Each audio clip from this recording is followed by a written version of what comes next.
Madam madam உள்ள வரலாமா?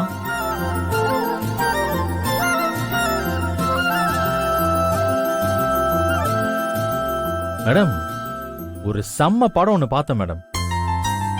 அந்த படத்துல ஹீரோயினுக்கு நிச்சயம் பண்ண மாப்பிள்ள ஹீரோவை எல்லாரும் முன்னாடி அசிங்கப்படுத்தணும்னு நினைப்பான். உடனே ஹீரோயின் பயங்கர டென்ஷன் ஆகி அந்த மாப்பிள்ளைய பயங்கரமா கலாய்ச்சி விட்டுருவாங்க.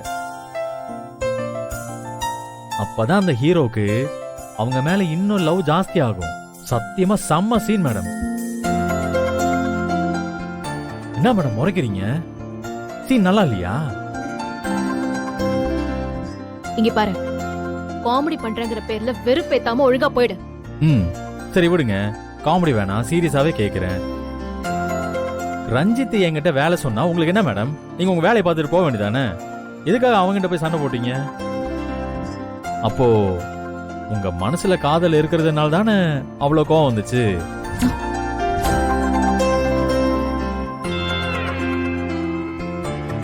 என்ன மேடம் பாக்குறீங்க? பதில் சொல்லுங்க.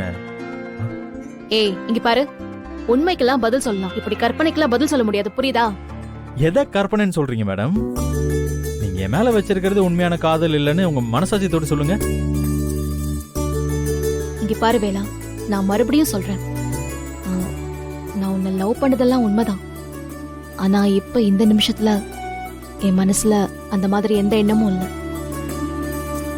ரஞ்சித் கிட்ட உனக்காக பேசினதுக்கும் காதலுக்கும் எந்த சம்பந்தமும் இல்ல. இப்போ உன் மேல இருக்கிறதெல்லாம் வெறும் மரியாதை மட்டும்தான்.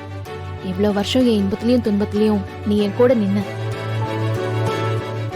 நான் உன்னை ஒரு நல்ல நண்பனா தான் பாக்குறேன். அந்த உரிமையிலயும் அக்கறையிலயும் தான் நான் ரஞ்சித் கிட்ட சண்டை போட்டேன். ரஞ்சித் மட்டும் இல்ல, உன்னை வேற யார் அவமானப்படுத்த நினைச்சாலும் அவங்க கிட்டே நான் சண்டைக்கு போவேன்.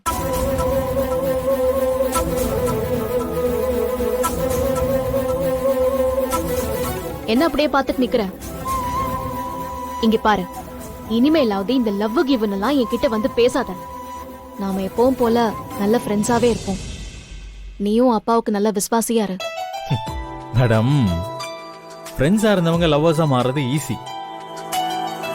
ஆனா லவ் பண்ணிட்டு அவங்கள ஃப்ரெண்டா பாக்குறது ரொம்ப ரொம்ப கஷ்டம் மேடம்.